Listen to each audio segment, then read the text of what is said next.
Hello everyone, welcome back. Now, as a web developer, there are some terms that you may have heard, and it's very important that you know what these terms mean.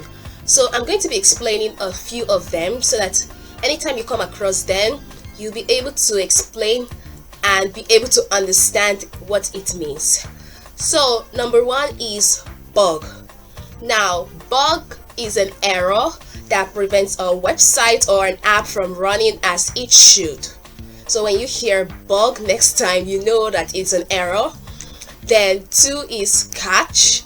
Now a cache is a temporary storage space for data. And we have three, which is debugging.